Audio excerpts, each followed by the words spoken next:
Olá, boa tarde. Estamos no ar com mais um Você Vale na TV, um programa que busca trazer histórias inspiradoras para os sergipanos. E hoje não será diferente. Convidei uma personalidade do nosso estado que tem se destacado na cena literária nacional.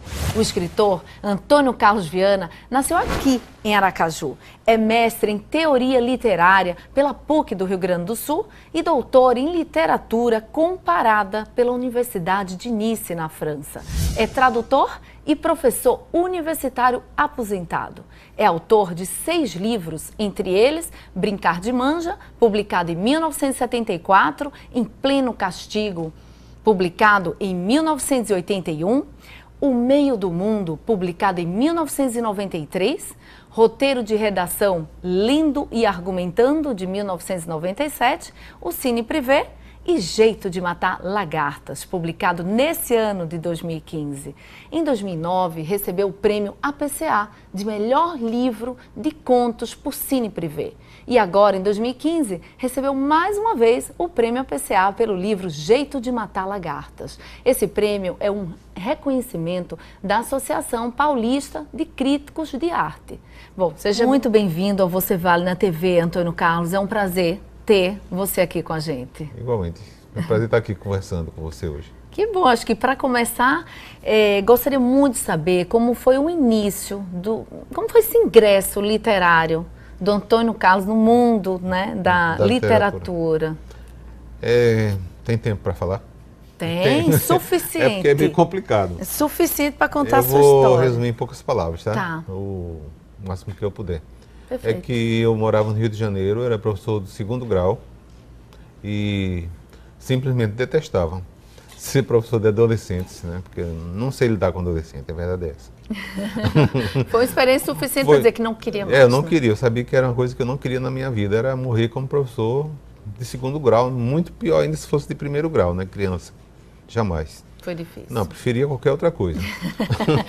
Ainda bem que foi a tempo, né, de não, mudar. eu estava com 23 anos, dava tempo de escolher. Suficiente. Não, porque se a gente não escolher nessa idade, depois fica mais complicado. Eu achava isso, né? É? E então como é que foi depois dessa migração? Aí eu estava estudando no Rio de Janeiro, na Universidade Federal do Rio, fazendo um curso de especialização em literatura brasileira. E aí eu descobri a Clarice Lispector, que eu não conhecia direito. Fabulosa. Eu saí de Aracaju, praticamente, eu não tinha lido nada da Clarice Lispector. E lá no Rio me mostraram o mundo da Clarice, né? E foi justamente ela que me fez abrir assim, os olhos para a escrita. Antes eu não pensava muito em escrever, não. A verdade é essa. Não. Jamais tive, assim, veleidades de ser romancista. Poeta todo mundo tem, né? Todo mundo quer ser poeta, achando que é fácil. Um pouco, né? Não é? Mas quando passa a viver isso, né? Não, aí vê como é difícil mais fazer difícil, poesia. Aí quando eu li a Clarice, aí eu digo, puxa, eu queria escrever desse jeito, sabe? Mas acontece que eu não tinha um referencial literário, linguístico, que fosse capaz de alcançar a Clarice. Será? Ninguém tem, né? Não sei. Não sei. Você chegou muito perto aí com seus reconhecimentos, seus títulos. Cada um de um jeito, né? Claro. Cada um tem seu jeito de escrever. Tem seu valor, suas jeito preciosidades, de matar a lagarta, né? A lagarta literária. Aí que eu pensei na época, já estava há 4 anos no Rio de Janeiro e insatisfeito com a minha vida de professor, ganhando mal, como sempre, né? O professor sempre ganha mal. É complicado. Sabe? Complicado. Aí eu decidi que ia tomar um caminho em que a escrita fosse realmente principal, né? Agora, o que fazer para realmente escrever sem dar aulas? Porque era a única coisa que eu sabia mais ou menos. E precisava de uma renda, Precisava né? de uma renda, Aí foi quando eu casei e fui morar em Teresópolis. Fui morar por acaso. Aí eu morava na Tijuca, no Rio. Aí eu fui a Teresópolis, aí deu um estalo que eu podia ser um vendedor de cachorro-quente. Olha, isso tem um valor. Isso tem um valor muito grande. Como a aprendizagem foi muito importante, sabe? A criatividade, no momento de necessidade. E saber realmente o que o povo passa, né? Sabe? E aí o que é que eu fiz? Peguei o fundo de garantia que eu recebi do colégio, pedi demissão, sabe? Aí me deram dinheiro suficiente para eu comprar uma carrocinha de cachorro-quente. E vendeu muito? Vendia. A carrocinha ficava na porta do INSS e eu não levava para casa não, que era muito longe. Aí não tinha muito dinheiro também, eu ia caminhando, já era pelo menos exercício, né? para meu físico. E aí eu passei um ano, ao mesmo tempo, escrevendo. Eu nem televisão eu tive, sabe? Eu preferi não ter televisão para Se dedicou à escrita. Não, eu não quero nem televisão, porque senão eu vou desviar a minha atenção. Televisão só hoje aqui com a gente. Só hoje. Aí eu passei, a noite era ou para ler, sabe? Ou para escrever. Escrever, geralmente escrevia mais à tarde. Aí a minha mulher na época se revezava, né?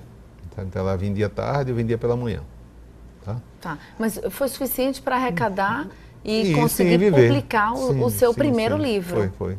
E como que foi a receptividade do seu primeiro Olha, produto? o primeiro livro a gente faz meio tateando, né, no escuro. Porque eu não tinha o conhecimento que eu tenho hoje, é lógico, né? Sabe, eu tinha apenas 25 anos. E nunca me achei nenhum gênio de... Hoje tem jovens de 25 anos que acham que, quando conversam comigo, acham que já leram tudo, né? Eu não tinha lido muita coisa não, sabe?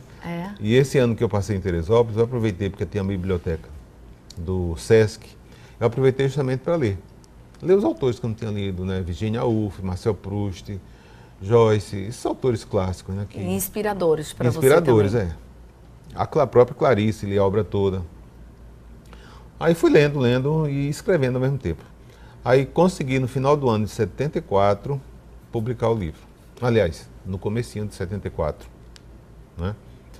Aí publiquei o livro, mas hoje em dia eu sou uma pessoa otimista. Tá? E antes não era? Eu era pessimista até 2014. Até publicar o seu primeiro livro? Não, então. não, até o ano Bem passado depois. eu era pessimista. Até ficar o ano passado fiquei muito doente, né? E aí eu vi que o pessimismo não ia me ajudar. Nunca ajuda, Sabe? nunca. É verdade. Para nada. É. Aí eu, no meu pessimismo, eu digo, olha, eu vou lançar o livro e nem vou dar ouvido à crítica, né? Porque era o primeiro livro escrito sem muita técnica, sem muita teoria literária, que eu ainda não tinha. Mas tinha um revisor, tinha... Não, fui eu tudo. Eu, sabe? E... Mas hoje você já está num outro patamar, não? Naquele tempo? Não, hoje. Ah, sim. Você já tem um suporte Ah, maior. claro, são 40 anos de estrada. De muito Se eu não aprendizado aprendi, também. é porque eu não valho nada. Isso a gente vai saber. No final do programa, todos terão essa resposta. Aí quando o livro saiu, saiu uma primeira crítica muito boa no Globo, sabe? Um jornal de nacionalmente conhecido. De um crítico que eu não sei onde foi parar. O nome dele é Haroldo Bruno, nunca esqueci. Aí comparando o universo a José Veiga, que tem alguma coisa de Kafka, sabe? E eu fiquei feliz da vida, claro, né? Porque o primeiro livro, já um crítico como ele era. Claro, credencia, né, o autor. Aí comecei a mandar para vários escritores e a resposta sempre foi positiva. Que eu devia ir em frente, sabe? Que tinha talento. Talento ninguém chegou a falar não, porque é uma palavra que também eu não gosto muito não. Potencial. É que eu tinha... potencial seria isso, O Outran Dourado mesmo falou isso numa carta que ele mandou para mim, sabe? Que ele achava que os próximos seriam melhores ainda. Ele não quis dizer que era ruim. Mas se a gente achar que já está bom, nunca faz Não, melhor, assim, né? que ali ele via o começo de uma coisa muito maior, sabe? Uma carta que eu gosto até hoje, de Outran Dourado, que é um grande escritor. E a quem eu admirava muito. Aí depois veio... Muita gente falou do livro. Aí eu, sabe, tomei aquele incentivo, mas sem muita confiança ainda em mim mesmo, né? Sem vaidade. Não, porque a vaidade atrapalha. Totalmente. Sabe? Se você achar que chegou ao topo, a queda vai ser iminente, né? Aí nessa época eu já estava com um filho, que é o André, sabe? Ele estava com apenas 2 meses de idade, quando eu lancei o livro. Que é o seu jornalista hoje. É, né? jornalista. E escritor também, viu? Lançou um romance. Que maravilha. Em 2014. Completo. Agora me conte a sua vivência no doutoramento na França, quando você teve a oportunidade, né, de se formar em Nice e também de vivenciar dentro da Sorbonne cursos interessantes na área de tradução. É o seguinte, eu acho que a gente tem um pouco, o ser humano tem um pouco de premonição. Hoje eu acredito nisso. Eu, quando tinha 12 anos de idade, quando eu comecei a estudar francês, no Salesiano, aí eu me apaixonei pela língua. Aí botei na cabeça, eu vou morar na França. Um dia eu vou morar na França, sabe? E E ficou isso na minha cabeça, rondando, rondando. Mas eu achava a coisa mais difícil do mundo, né? Primeiro, meus pais não tinham dinheiro para mandar estudar na França, nunca, né? Depois, conseguir uma bolsa era difícil, tinha que ter um pistolão daquele, sabe, que vai na frente, né, do aluno. E eu não tinha ninguém, sabe? E como aconteceu, então? Aconteceu por acaso. Quer dizer, Será por acaso? Eu acho que sim, eu acho que foi. Porque já era professor da UFES, em 1980 eu tinha voltado do mestrado, e eu ia passando pelo corredor da UFES, está lá o corredor, né, para quem quiser ver, como é que chama, gerente de recursos humanos me chamou e perguntou, você está interessado em uma bolsa na França? E eu nem pensava, mas quando a gente sai do mestrado, a gente sai tão esgotado que a gente não quer mais falar em estudo, sabe? Eu dizia, né, para mim mesmo, eu não vou fazer doutorado, eu não quero fazer doutorado. Acredito, porque é puxado, né? Eu saí esgotado do mestrado porque eu fiz em 2 anos, tudo. Fiz os créditos, depois fiz a dissertação em 6 meses. E é uma parada. Mas aconteceu. Aconteceu. Aí ela mandou preencher os papéis, pedir carta de recomendação, sabe? E, mais uma vez, no meu pessimismo, sabe? Te acompanha, mas que não deveria. Aí mandou tudo para o MEC, era uma bolsa da CAPES, sabe? Que dava para eles pagavam passagem da família, alojamento, sabe? Dinheiro suficiente para isso, além do salário que eu levava da UFES. Embora na época a inflação era tão alta que o salário quando chegava no mês já estava defasado em dólar, né? Mas deu para viver, Talvez tranquilo. seja a época que a gente esteja vivendo agora também. Parecida, sabe? Pouca sobra. Pouca sobra. E eu preenchi os papéis e era um mês, acho que de abril, quando foi 2 meses depois, eu tive a resposta que eu tinha ganho a bolsa. Uau! Sabe? Que maravilha. Aí minha cabeça virou assim, sabe? Eu só via a França na frente.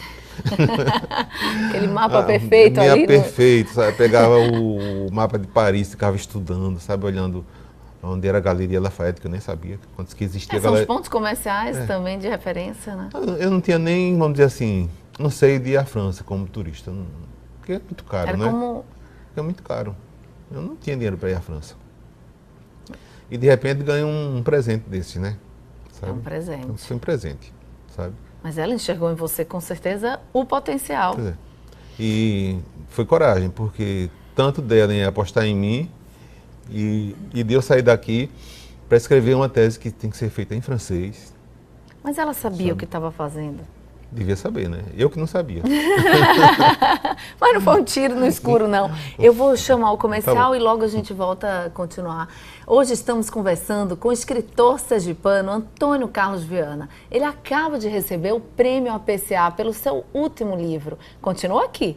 Saberemos mais dessa história no próximo bloco.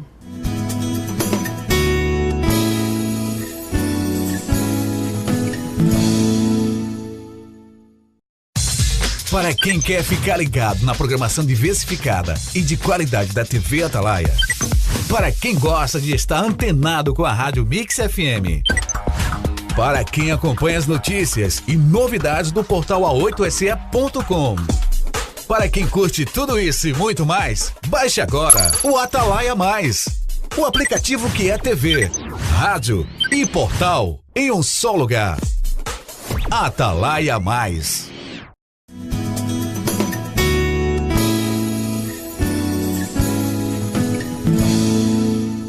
Estamos de volta com Você Vale na TV. Hoje a nossa conversa é com o escritor sergipano Antônio Carlos Viana. Ele é autor de 6 livros, 2 deles premiados pela Associação Paulista de Críticos de Arte. E falando sobre o prêmio APCA, como que foi a receptividade, né, em relação ao seu último prêmio, vamos dizer assim? Agora, já em 2015. Hoje, como tem Facebook, foi rápido, né? A disseminação da notícia. Há um compartilhamento generalizado. Generalizado. Eu soube através de como é que chama? Eu não sei nem. Uma pessoa social media? Um rapaz de Fortaleza que postou a notícia. Uau! Então... Isso era mais de meia-noite da quarta. Então ele que contou a notícia, Ele que me contou, foi. E eu não estava sabendo nada. Quando eu li, Aí, claro que eu perdi o sono. Sabe? Recebeu com muito entusiasmo. Não, sabe o que é? É o seguinte, a gente vive aqui em Aracaju, não é muito longe de tudo. Apesar de estar o mundo muito interligado pela internet, Facebook, mas, de qualquer forma, culturalmente, nós somos isolados, sabe? Não há como Você negar. acredita? Não acredito. Temos uma perda. Porque Por se isso. você não publicar por uma editora do Sul, você não aparece. Essa é a verdade. Você pode ser um grande poeta, um grande contista, um grande romancista. Se você fizer a sua ediçãozinha aqui em Aracaju, ela vai morrer aqui em Aracaju. Ela não tem grandes proporções. Não, sabe? Então, já foi difícil para eu chegar à Companhia das Letras. Foi muito complicado. E você foi tradutor por muito tempo, né? Fui. Da Companhia Mas eu das fui depois Letras. que eu fui escritor, publicado por tá. eles. Entende? Depois que eles descobriram que eu era tradutor, aí me propuseram trabalhos em tradução. E como foi essa experiência? De tradutor? A princípio, na inocência, assim, né, nós fomos mais felizes. Eu era muito inocente quando comecei a traduzir, então eu achava uma delícia traduzir. À medida que a coisa foi se tornando complexa, eu vendo que se tem que ser fiel ao original, e ao mesmo tempo o leitor tem que ler como se fosse na própria língua e não uma tradução. Não sei se dá para entender esse jogo, Sim. sabe?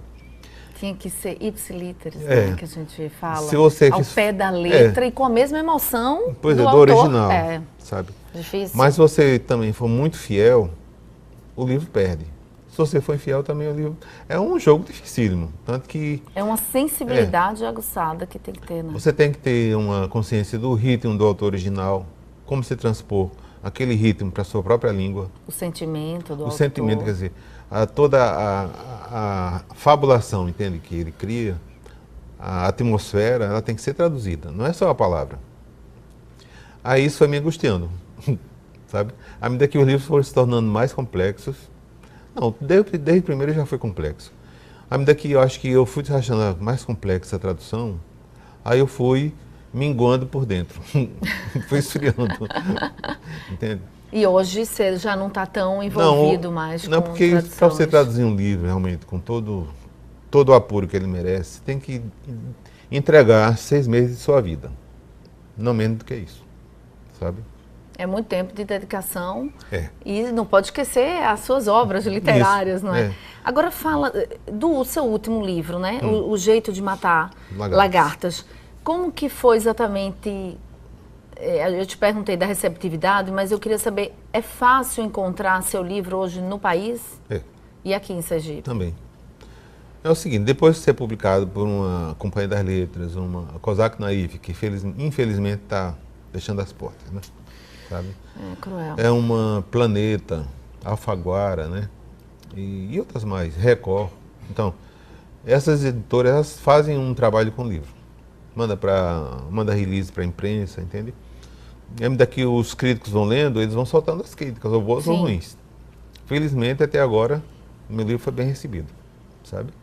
Agora, sempre vai aparecer um espírito de porco, Para tranquilamente. todas as áreas, Todas não é as só áreas, na sua. sabe?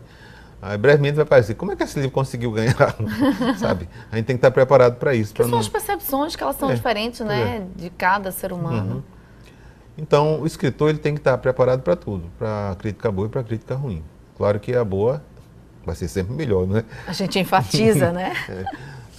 Mas a ruim, às vezes, pode ser também uma forma de você tomar consciência de seus erros, entende? Então serve para o bem ou para o mal, serve para serve alguma para coisa. alguma coisa. Eu não gosto da crítica destrutiva, sabe? Mas aquela que é bem fundamentada, que sabe? coopera. Que coopera, sabe? Que mostra que você empregou tal coisa que não estava bem verossímil, etc. Tudo bem. Agora, tem críticos que já começam, né, pisando no autor. Aí esses realmente nem merecem ser lidos, entende? É difícil. É. Agora, falando de uma vivência que você teve aqui em Sergipe, que eu penso que é muito interessante para quem está nos acompanhando, que são as rodas literárias. É. Você esteve à frente, Foi. muitas vezes, dessas rodas vivas, né? É. Falando de textos, de autores, autores. conhecidos e estudando profundamente. Isso é muito rico. É. E como que foi essa sua vivência? E como você pretende levar daqui para frente, né? Foi assim, eu e uma colega, Maruzi Reis, que ela faz uma roda de leitura agora na Biblioteca Clodomiro Silva. Ela sabe? continua. Continua. E eu, em 2008, por aí, eu dei uma oficina literária, assim, ensinar a escrever contos, escrever poesia, entende? Faço isso por aí, afora. Aí eu senti vontade de ter um trabalho mais persistente, sabe? Mais permanente também, na mão. Aí eu dei o clique de fazer uma roda de leitura na Biblioteca Epifânio Doria. E aí nós reservamos toda a primeira terça-feira do mês para discutir textos de autores modernos, atuais, né? E também pode ser do século passado, XIX. Mas você era o líder ou cada um Eu trazia o líder. seu texto não, para... Eu que escolhia. Isso aí sempre fiz questão, É? sabe? Não, porque você, para escolher o texto, tem que estar muito antenado, sabe? Eu vivo realmente lendo tudo que aparece na literatura brasileira. Então essa curadoria estava sempre em suas mãos. Sabe? E eu dividia a parte de leitura e interpretação com Maruzzi. Mas os textos eu sempre procurei saber o que estava acontecendo em Rio e São Paulo, dos autores novos, aí lia, se eu achava que tinha, não é qualidade, né? Se ele tinha, vamos dizer assim, estofo para ser discutido numa roda, porque tem que ter. Não é nem você levar um texto para lá e ficar todo mundo calado, sabe, sem saber o que dizer. Quem eram esses participantes? Tinha professores, em primeiro lugar, tinha alunos também de colégios, aí, segundo grau, o que mais? Pessoas de outras áreas, como tinha arquiteto, sabe, em várias áreas. Uma imersão valiosa. Né? Porque eu gosto pela leitura, né? Tinha dentista. Absolutamente. Sabe? Então tem um grupo heterogêneo. Continua até hoje, entende? Aí quando foi em 2013, eu resolvi morar em Curitiba, aí eu dei uma parada. Quando você realmente se isolou. Me isolei para trabalhar meus textos, né? E deu certo. Deu certo. A construção desses textos hoje estão valendo muito, não é? Pois é. No cenário nacional. Não, porque eu queria um lugar que eu me isolasse completamente de qualquer, sabe, chamada assim, vamos fazer tal coisa, né? Entende? Eu não, queria que ninguém me conhecesse. Então Curitiba foi fundamental, Foi fundamental no seu processo de Mas criação. depois eu terminei sendo conhecido lá, porque eu fiz uma oficina literária na Biblioteca Pública de lá. E aí pronto, acabou o meu anonimato. Agora você manda para eles depois a nossa entrevista aqui no Você Vale na TV, para chegar lá para os seus amigos, né? Hoje tem bons vizinhos, amigos enfim. lá. O isolado era eu, não era o curitibano. Ok. Bom, agora estamos chegando ao fim do nosso programa, mas antes, gostaria muito de saber, Antônio Carlos, por que você vale? Porque eu valho alguma coisa? Sim. É uma pergunta difícil, porque é uma autoavaliação muito... Por isso que ela é profunda, né? Olha, se valer pelos meus 6 livros, eu valho muito pouco, porque são muito fininhos. Não é só isso, né? Como ser humano. Como ser humano, engrandece. eu digo, se for como observador que eu sou da realidade, da vida, né, dos seres que estão à margem, que eu coloco nos meus contos, aí eu acho que eu valho alguma coisa. Tenho certeza, senão não estaria aqui, porque o senhor tem um perfil interessante e, claro, por isso que a gente apresenta a todos os sergipanos nesse momento. Obrigado. Quero agradecer. Obrigada, obrigado gente, eu. aqui por sua presença. Valeu. Bom, o nosso programa de hoje fica por aqui. Voltamos na próxima semana, no mesmo horário. Lembre que a nossa conversa pode ser revista pelo portal A8SE e pelo aplicativo Atalaia Mais. É sempre uma honra compartilhar essa hora do sábado com vocês. A cada programa, um novo aprendizado. Saiba que esse espaço é feito para vocês. Está chegando aquele momento de renovarmos as esperanças. Tenha um feliz ano todo e nos encontramos de novo em 2016. Eu espero vocês. Até lá!